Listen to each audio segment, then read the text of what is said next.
sadurunge Mas Komet ya karo Cak Warto. Salam budaya. Sinden cilik yang berbadan kecil mungil ini saat ini sedang naik daun dengan suara khas dan jogetan yang sangat lucu. Tentu saja membuat para penggemarnya tidak akan pernah lupa pada setiap penampilannya. Siapa lagi kalau bukan Kimora. Ketika Ki Anom Dwi Jokangko melakukan pentas pewayangan, tiba-tiba sinden cilik ini menyusul keberadaan Pak Kangko dan ia ingin ikut melakukan pentas. Ia pun mengatakan bahwa kedatangannya saat ini tidak harus untuk dibayar, karena semata-mata kecintaannya kepada budaya Jawa. Tentu saja ini membuat Pak Kangko menjadi terharu. Baiklah, untuk lebih lengkapnya, marilah kita saksikan penampilan Kimora bersama dalang Ki Anom Dwi Jokangko. Selamat menyaksikan.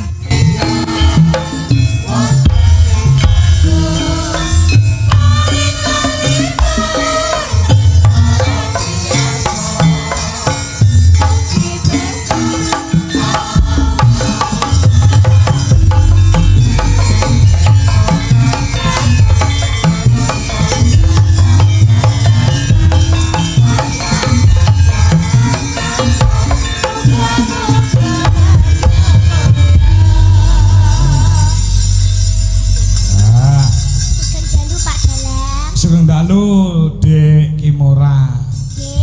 Nah, pripun sehat ndo Cahayu? Sehat. Sehat. Niki ganti banterke Pak Agus tukang son mikula dibanterne Pak Agus. Pak Agus mikula dibanterke nggih. Ya. Cek. Cek. Banter nggih. Banterno.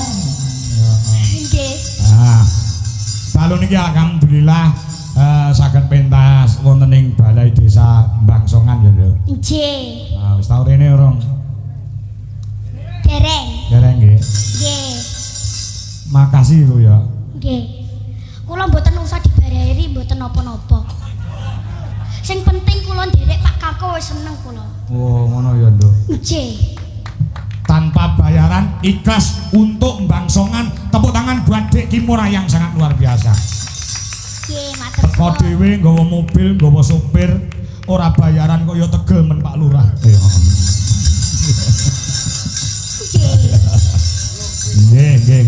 Nah, tenan ya, no. Wis mok niati ya, Nduk ya. Nggih. Tur mboten adoh to? Mboten. Pirang menit kok omah tekan kene? Setengah jam. Setengah jam. Nggih. Masyaallah. Pundi to daleme, pundi daleme? Kediri Gringking Pocok Bulusari. Weh. Bulusari. Nggih. Kelas pinten sakniki kelas pinten sing do mirsani takon. Nggih, sik kula tak salam nggih. Salam. Assalamualaikum warahmatullahi wabarakatuh. Waalaikumsalam warahmatullahi wabarakatuh. Sugeng dalu bapak-bapak, ibu-ibu. Sugeng dalu. Dipun tengahaken nami Tepangaken, ora tengahaken. Dipun tepangaken. dipun Tepangaken. dipun tepangaken. Lah, Nggih. bener. Dipun temaken.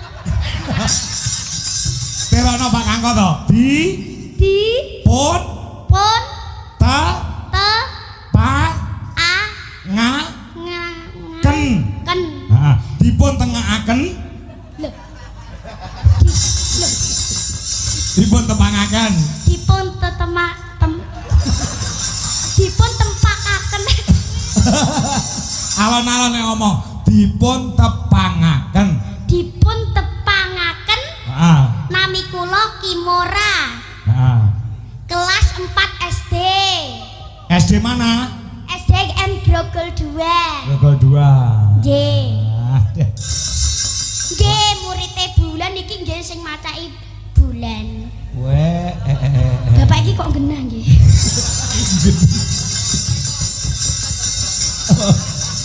Disawer. Iya. Boten bayaran disawer. Nggih. Nggih. Nggih. Oke. Nggih. Boten usah disangoni kula engko. Oh iya, iya. Nggih. Aduh.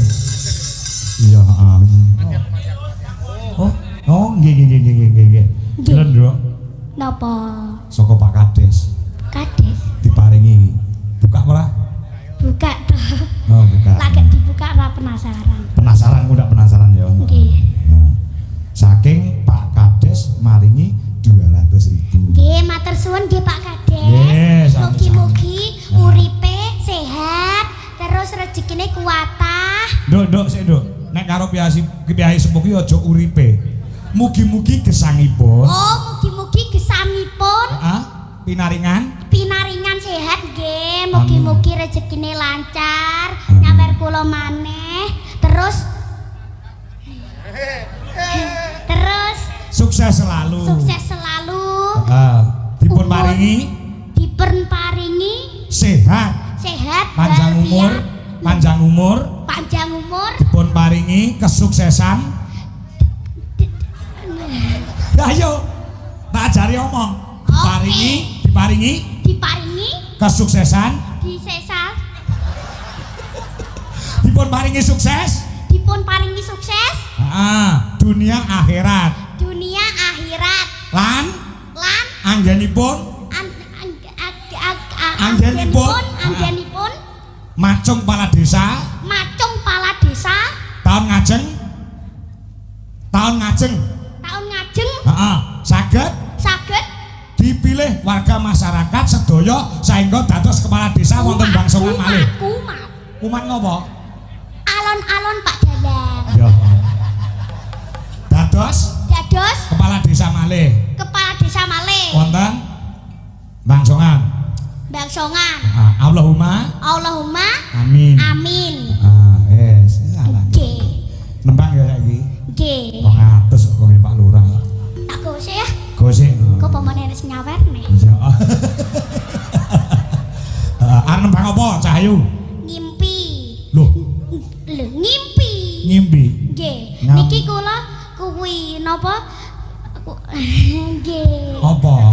Niki kula nyanyine niki gara-gara kula keinget kula rekaman teng Enis Production.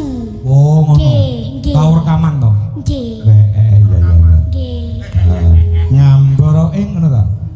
Nggih. Aduh, nggih. Oke. Ya. Oh, alah. Desa nembange tak pengen suaramu pamirno suaramu karo sing mirsani sing Siap. siap. Semangat toh, sing ngendang Mas Kasih lho. Sing ngendang Mas Kasih, ndek iki mau goleki to Mas Kasih. Heeh. Rasa diomong to. Isi. Ya. Sido nyanyi apa ora? Sida. Oke. Aduh entuk 200 ora sida. Nggih. Ngambara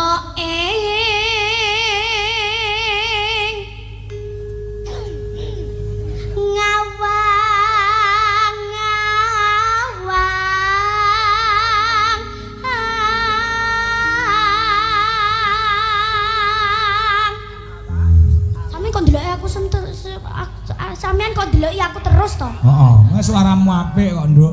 Nadyan to nuwun sewu ya. Suaramu ki ora banter banget ning suaramu karo Laras ki pas.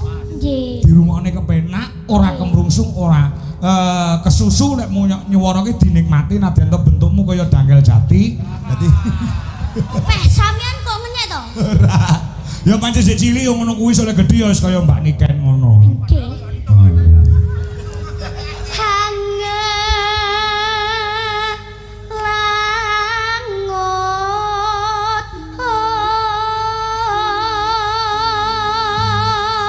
Bebasan tanpa nganggo seretan. Tepi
mek gara-gara enggak? Heeh. Oke, nanti ada spesial. Weh. Lagune spesial. Tapi karo lenggan apa ngadeg pas gara-gara? Karo mencolot. Lho untuk joget yo kudu mencolot gen semangat to. Oke. Oke. Semangat iki. Oh, semangat 200. Ya tak tambah 100 lho. Omongnya gak usah bayaran. Betul kok. Pak Kangko iki. Oke, matur suwun nggih. Belum ora. Yo. Gak usah. Wah, Niat apa ora? ya niat. Nggih, matur suwun nggih Pak Dalang. Jangkrik, jangkrik. Dan niat kok mau ngomong jangkrik iki to? Iya. Orang. Ya. Katungkul ngumbar gagasan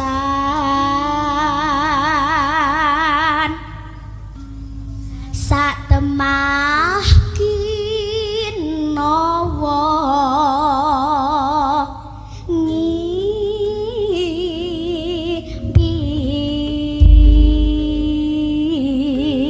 Kanca-kanca tepuk tangan Bandung Kimura luar biasa. Terima kasih. Tanpa moco, tanpa tek, saman apal di luar kepala ya, Nduk. Nggih.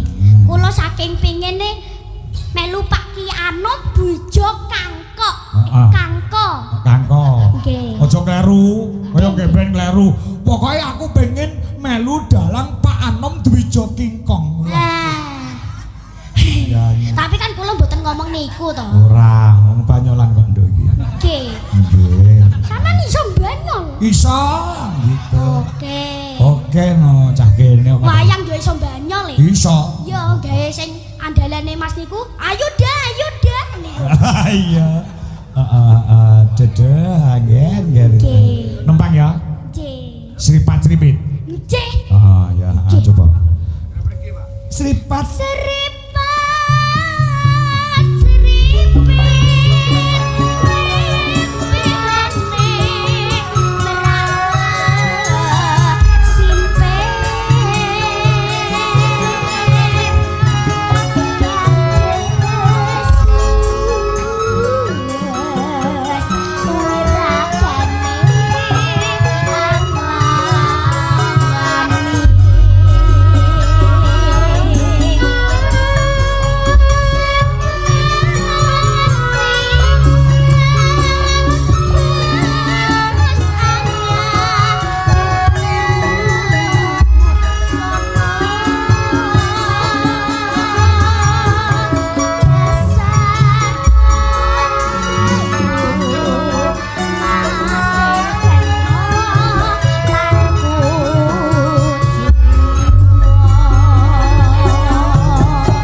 Niki wonten sing nyuwun pudha kuning saking CV Sekar Pangijaya.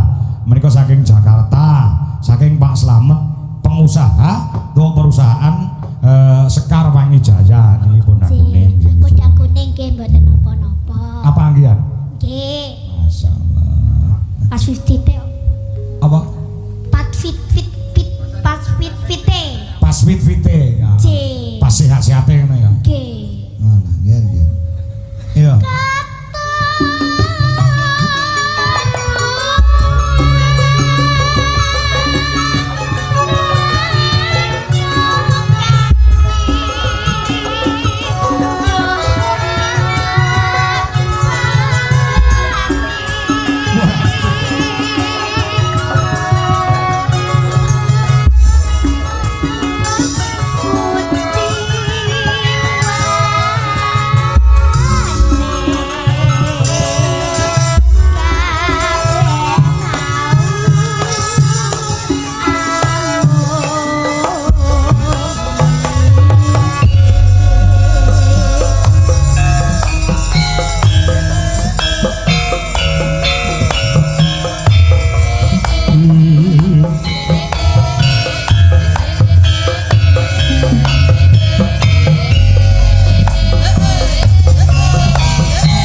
Aku nembang neh karo Cak Komet ya, Nduk. Cis ya. Aduh. Itulah tadi penampilan Kimura bersama dalang Ki Anom Dwijo Kangko. Bagaimana menurut pendapat Anda? Silahkan tuliskan komentar Anda di kolom komentar kami. Dukung terus channel kami dan salam budaya. Garam campur sari ya. Campur sari. Heeh. Gamelan plus musik, Nduk.